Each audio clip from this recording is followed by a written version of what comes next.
In this video, we're talking about factoring quadratic expressions. So first we'll cover your basic factoring. That's like the what adds to this number, but also multiplies to this number. GCF, your greatest common factor. This is what you always want to look for first when factoring. And two possible methods for the situation where you have a quadratic where the a value, the coefficient of the x squared term, is something other than 1. So the first method I'll discuss is slide and divide. The second method is factoring by grouping. Similar methods, just slightly different process. I also can't forget to talk about the difference of two squares. This is a special case that you will come across a lot when factoring quadratics. The difference of two squares. Let's start off with a basic example. We have the expression here, x squared plus 2x minus 24. Our goal is to factor this expression. What does it mean to factor? Well, it means to break this up into two expressions that when multiplied together, give us the original expression back. Think about if I gave you the number 10 and I said, can you factor 10 into two factors? Maybe you'd say, 2 times 5, or maybe 10 times 1. That's what factoring is, but we want to do it with a big quadratic expression. Typically, you'll start your factors with x, and then the big idea is that we are looking for two numbers that multiply together to get negative 24, but those same two numbers must add to positive 2. So to generalize it here, if you have your quadratic expression ax squared plus bx plus c, you need to find the two numbers that multiply to c, but those two numbers also have to add to b. So again, in this case, we're finding two numbers that multiply to negative 24 and add to 2. My advice always when factoring is think of the pairs of numbers that multiply to negative 24 first. Don't try to come up with two numbers that add to 2 and then see if they multiply to 24. Start with thinking of factors of 24. So let's write them out together. 1 and 24, 2 and 12, 3 and 8, 4 and 6. And that's pretty much it. Now, can any combination of like positive 1, negative 24, negative 1, positive 24, whatever, add to 2? No, there's no way you could add or subtract 1 and 24 to get a positive 2. So those are off the table. You ask yourself the same thing. Can 2 and 12 possibly add to 2 or subtract to 2? No. Could you do 2 minus 12 and get 2? Could you do 12 minus 2 and get 2? No, there's no way. Could 3 and 8 produce 2 when added or subtracted together? We're getting closer, but still no. If you did 3 minus 8, you get negative 5. 8 minus 3, you get 5, whatever. Now, could 4 and 6 add together to get 2? Well, not add together. 4 plus 6 is 10, but could 4 minus 6 equal 2? Almost. That's negative 2, but if you did 6 minus 4, that would give you 2. So the idea is we would do plus 6 and minus 4 here. Now, why does this work out? Why is this even more valid because of the minus 24? Well, 6 times negative 4 must equal negative 24. So because we know we needed a negative 24 as the product of these two numbers, one of them had to be negative. Because if they're both positive, this should be positive. And if they're both negative, this should also be positive. And so whenever your constant value in the end is negative, you know for sure that one of these has to be negative. And then again, 6 minus 4 or 6 plus a negative 4 gives us positive 2. So that's why these are the factors of this expression. Alrighty, let's do another one. We have x squared minus 10x plus 21. We want to factor this expression. So we'll go ahead and throw our x's in the front. And now we want two numbers that multiply to positive 21, but these same two numbers must add to negative 10. So what do we realize right off the bat about these numbers? Well, if they have to multiply to a positive number, but they have to add to a negative number, what should this mean about those two numbers? Well, multiplying to a positive either means these numbers are both positive, but if they're both positive and they're being added together, wouldn't you get a positive number as a result? Yeah. So what's the other possibility? Well, to multiply to a positive number, they could, instead of both being positive, both be negative. If they're both negative, then there is a chance they can add together to get a negative number. So my question to you is, what are these negative numbers? What multiplies to 21? Well, think of any factors of 21. We have 1 and 21. We have 3 and 7, and that's it. Could 1 plus 21 or negative 1 plus negative 21 give us negative 10? Nope. So we go negative 3 and negative 7. Negative 3 plus negative 7 is negative 10, and again, negative 3 times negative 7 is positive 21. So these are your factors of this expression.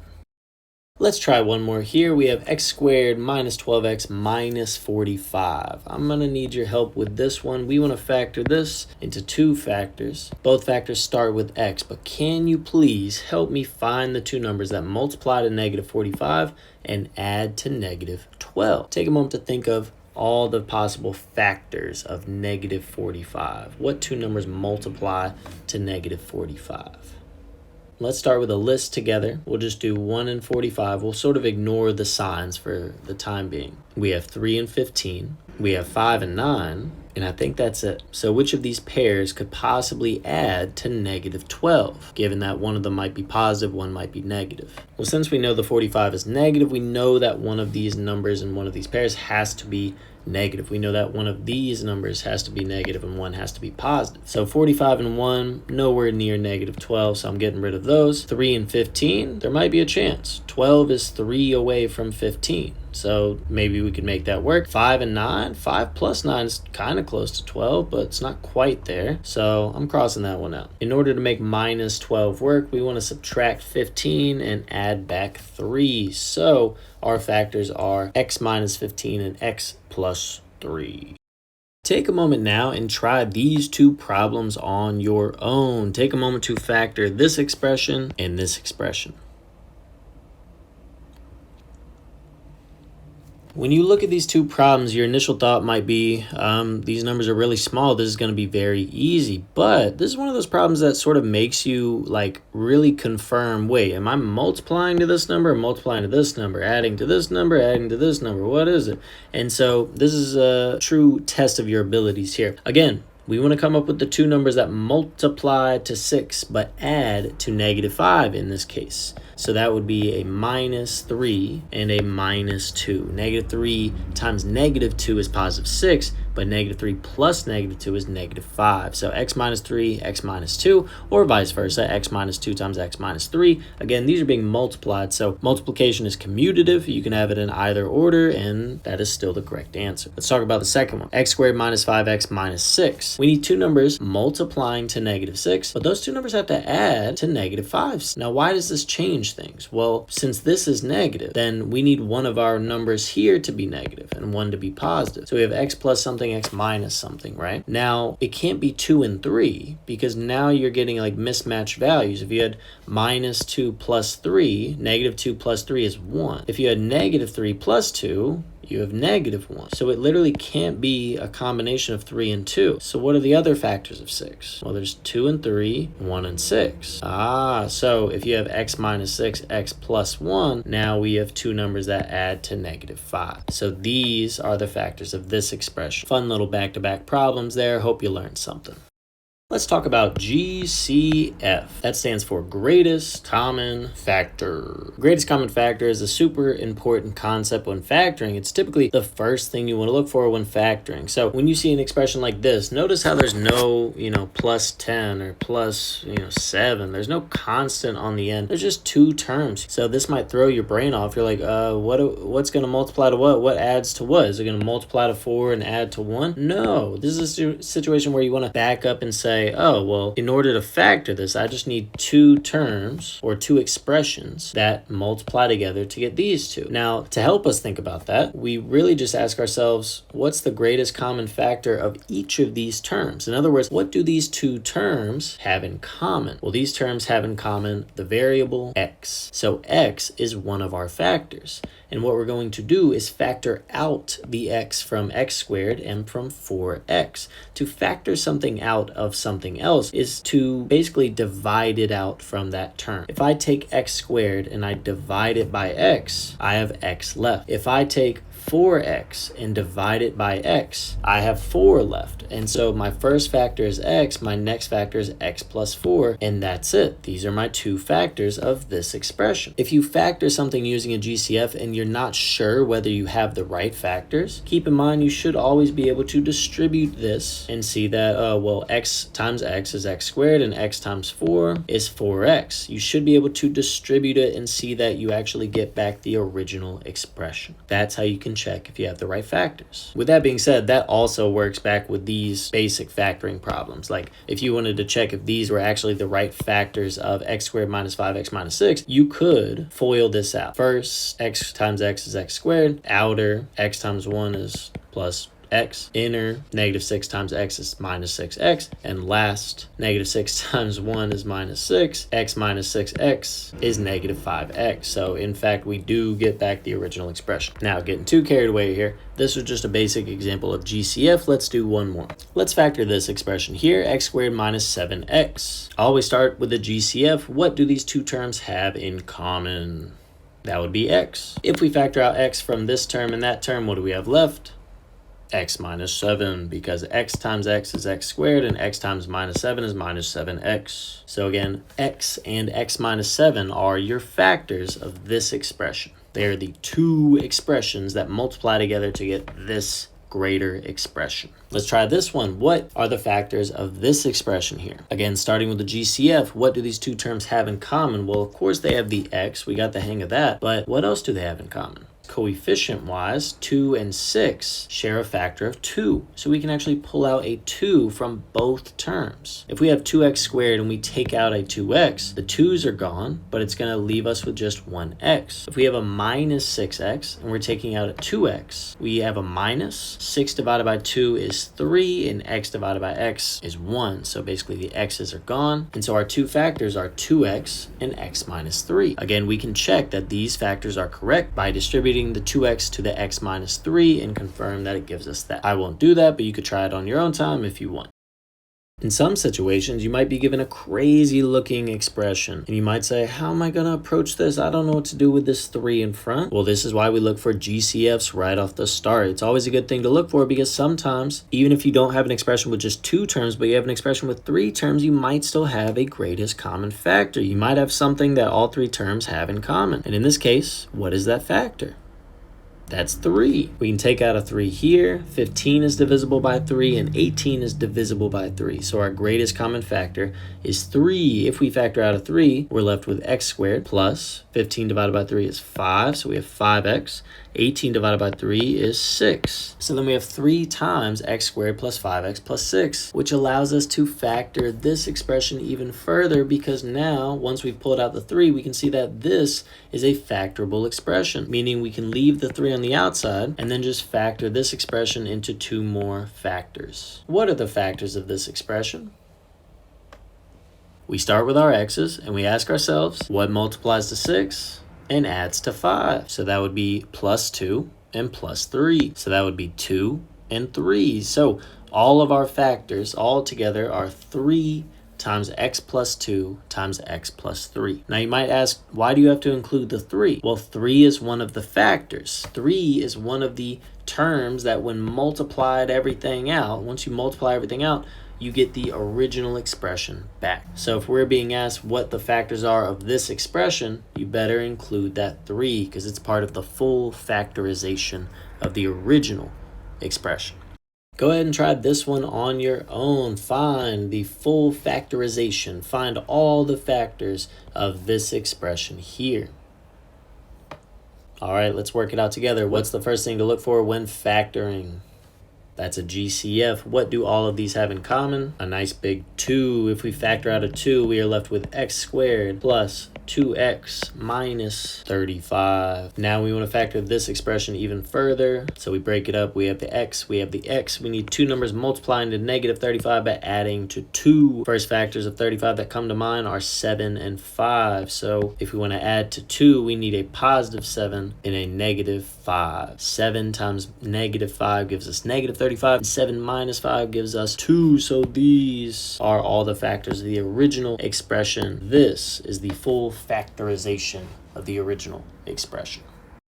Alrighty, now I want to talk about factoring expressions ax squared plus bx plus c in situations where a does not equal 1. Well, you might say, what are you talking about? We just did one of those. In this case, a was 2, and that's not equal to 1, and we were still able to factor that. This had a GCF, and we were able to factor it using GCF and basic factoring methods. But how about when you have a situation like this and you do not have a GCF? 3 and 6 have a GCF, but what about 3, 6, and 11? You can't factor out a 3 from all of those. So what do? Method number 1 we call slide and divide. Let's talk a little bit about slide and divide. The method of slide and divide requires sliding and dividing. The first slide we do is this 3 over to this 6. So what we do is rewrite the expression. If our goal is to factor this, we start by rewriting it by multiplying the 3 to the 6 and getting 18. Now from here, we have a very factorable expression. So we factor this using basic factoring techniques. We need two numbers multiplying to 18 by adding to 11. That would be x plus 9 and x plus 2. Multiply to 18 by add to 11. Now, these aren't our final factors, but now what we do is divide back out by the 3 that we multiplied by originally. Hence, slide and divide. So now what happens is, if something divides out nicely, like 9 divided by 3, we get 3, and that's good. That's one of our factors. If something does not divide nicely, 2 does not divide by 3, we move that 3 in front of the x, and we have 3x plus 2. We leave that 2 without the fraction. Now this is our factorization. These are the factors of the original expression, and that is slide and divide. Let's try another one using slide and divide. Let's factor this expression here. Again, no GCF. We can't pull a 5 out of 5, 7, and negative 6. Just not going to happen. So we slide the 5. We rewrite as x squared minus 7x minus 30. 5 times negative 6 is negative 30. Now we factor this like normal. What are two numbers that multiply to negative 30 but add to negative 7? Think of all your factors of negative 30 first. Now which ones add to negative 7? That would be minus 10 and plus 3. Negative 10 times 3 is negative 30, and negative 10 plus 3 is negative 7. Now we did the slide at the start. Don't forget to divide at the end. We divide out by 5 because we did the slide with the 5 at the start. So using what you know, what are our two final factors here? 10 divided by 5 is 2, so we have x minus 2. 3 does not divide by 5, so we throw the 5 in front, and we have 5x plus 3. These are the factors of the original expression, 5x squared minus 7x minus 6. Again, if you ever wanted to confirm that these factors were correct, you could FOIL this out, multiplying x times 5x, getting 5x squared, x times 3, getting 3x, and then negative 2 times 5x and getting negative 10x. So 3x minus 10x is negative 7x, and then negative 2 times 3, negative 6.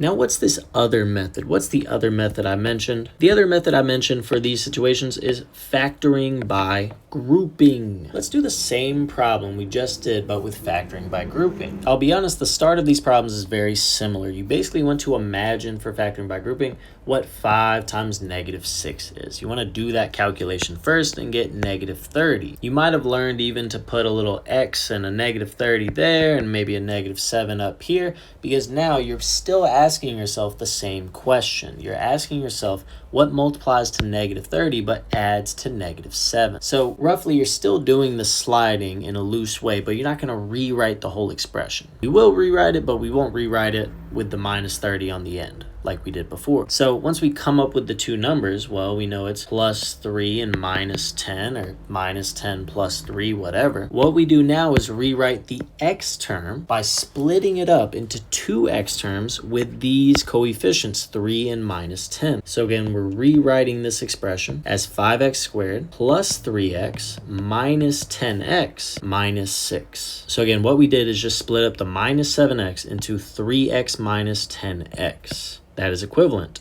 to minus 7x. Now begins the actual factoring by grouping part. Let's talk through that. To factor by grouping, we can either factor the first two terms and the last two terms, or we could even factor the first and third and second and fourth. To keep it simple, let's just factor one half and factor the other half. To factor the first half, we're factoring by grouping, so we're pulling out a GCF from the first half. So just from these two terms, what is the GCF?